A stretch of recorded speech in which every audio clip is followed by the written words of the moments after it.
Learning to love art. Fairy tales and legends in art. What are your favorite stories? Everyone has at least one story that they love.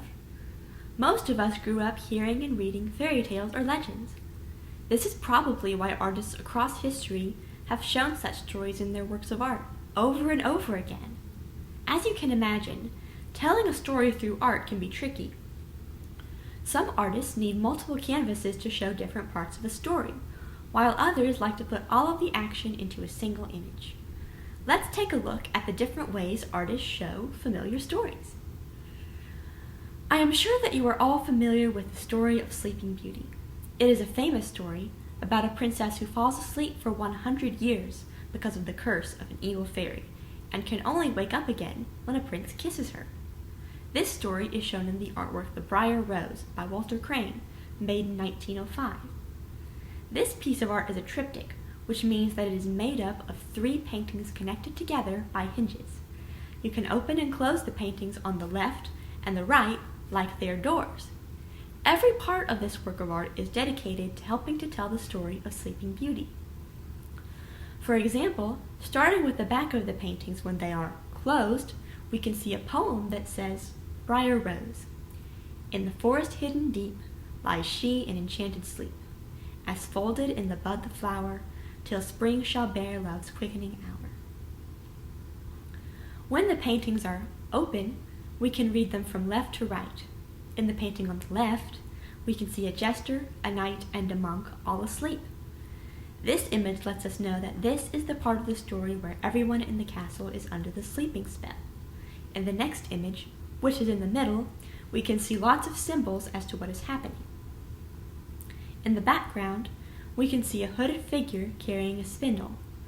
This is the wicked fairy, reminding us that it was she who put Briar Rose to sleep by making her prick her finger on the spindle.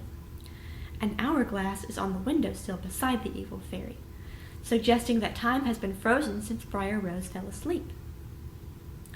In front of the fairy, we can see Briar Rose sleeping. A prince is leaning over her, looking at her with curiosity, fear, clearly the supernatural is involved, and admiration. From this we can gather that he is about to kiss her awake. In the image farthest right, we can see ladies of the palace waking up and happily running to greet each other. From this image, we can see that everyone in the castle is awake, and the story is moving toward a happy ending. Take a close look at what the woman closest to us is embroidering. It is a little rosebud, reminding us that the main character of this story is Briar Rose, and that the happiness of the ladies here would not have been possible if she had not been awakened. You can see this triptych at the Kelvingrove Art Museum in Glasgow, Scotland. In The Briar Rose, Walter Crane uses 3 distinct paintings which contain both action and small details to tell us the story of Sleeping Beauty. Some artists choose to tell us stories in more compact ways. Carlo Crivelli told the story on a very narrow piece of wood in his painting St. George Slaying the Dragon, which was made in the 1470s. The story of St. George is a very famous one in England. Instead of reading this painting from left to right, like the Briar Rose, we can read it from back to front. If we look to the horizon of the painting, we can see a fairy tale village on a rocky hill. A fair maiden is cowering on the side of the hill.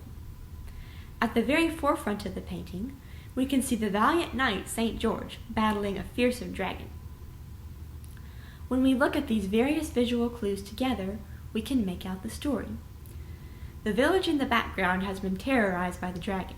The fair maiden, the Princess Sabra, has asked George for help, and we can see him bravely defeating the dragon to save her and the good townspeople. One interesting element of this painting is the gold background.